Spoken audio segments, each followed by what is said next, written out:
Salut tout le monde et bienvenue dans Data Alchemy. Dans ce tutoriel, on va parler de deux choses qui sont vraiment très importantes et qui sont pardon,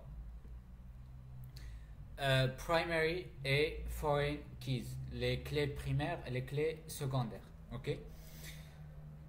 Si supposons on a deux tables, on a customer table, on a customer ID, customer name et address et phone number, ok. Et on a le order table, on a order ID, order date, customer ID, ok, again, total amount et status. Si par exemple je vous dis, je veux pour chaque nom des customers, des clients, le montant total qu'il a dépensé. À ce niveau, je vous ai pas encore montré comment faire ça. Pourquoi? Parce que on a customer name dans customer table et on a total amount dans une autre table qui est order table. Il y a un problème. Comment on fait ça?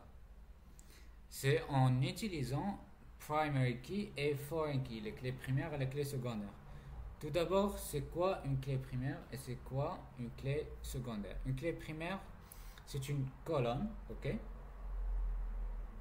Par exemple, dans cette table, c'est Customer ID, qui contient des valeurs uniques et ne peut pas contenir des valeurs qui sont nulles. Si par exemple, j'enlève le 1 comme ça c'est une valeur nulle.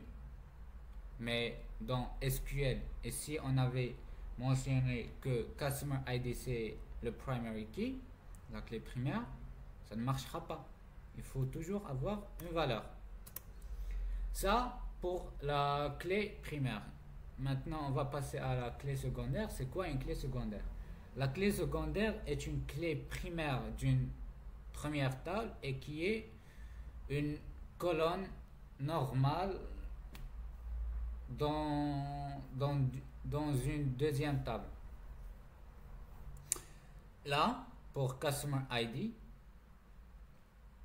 elle est déjà la clé primaire de Customers, mais elle est la clé étrangère, la clé secondaire de Orders Table. Ok?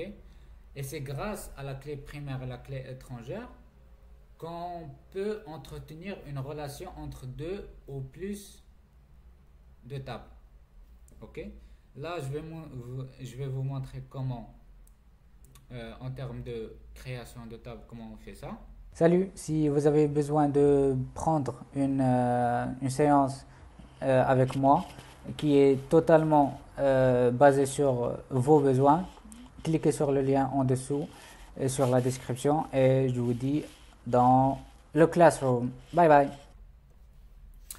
Là, j'ai déjà écrit les queries, les requêtes. Là, creatable, customer, ça on a déjà vu. Customer ID, int pour integer, un nombre entier. Et là, à côté de c'est quoi ça? C'est le data type. À côté de le data type, on écrit primary key, comme ça. Et après, on met les autres colonnes qu'on veut. Customer name, address, phone number, etc. Là, pour le order table, on a un primary key qui est order ID et on a customer ID qui est une clé étrangère, une foreign key.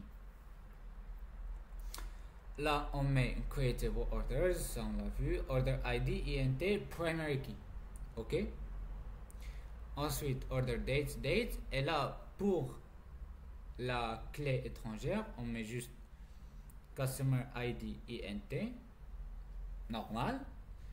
Et quand on aurait fini de mettre toutes les colonnes qu'on veut, à la fin, et toujours on est entre parenthèses, on écrit foreign key, clé étrangère, et entre parenthèses, on met le nom de la colonne,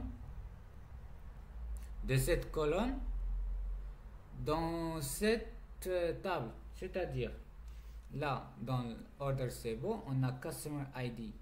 Le ID est en minuscule, là.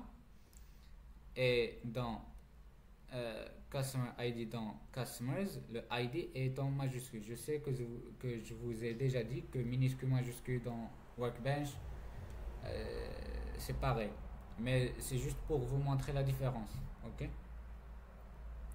Ensuite, on fait référence, references, c'est-à-dire de quelle table on va tirer cette clé primaire et quel est le nom de cette clé primaire dans cette table. La table qu'on veut tirer la clé primaire, c'est Customers, et le nom qu'on lui a déjà donné, attribué, c'est Customer ID, avec un ID en majuscule. Le majuscule et minuscule, c'est juste pour vous montrer la différence. Ok? Et c'est tout pour ce tutoriel. J'espère que ça vous a plu. Et comme toujours, n'hésitez pas de mettre vos questions en commentaire. Et n'oubliez pas de mettre un pouce bleu et de vous abonner. Et je vous dis au prochain tutoriel. Bye bye.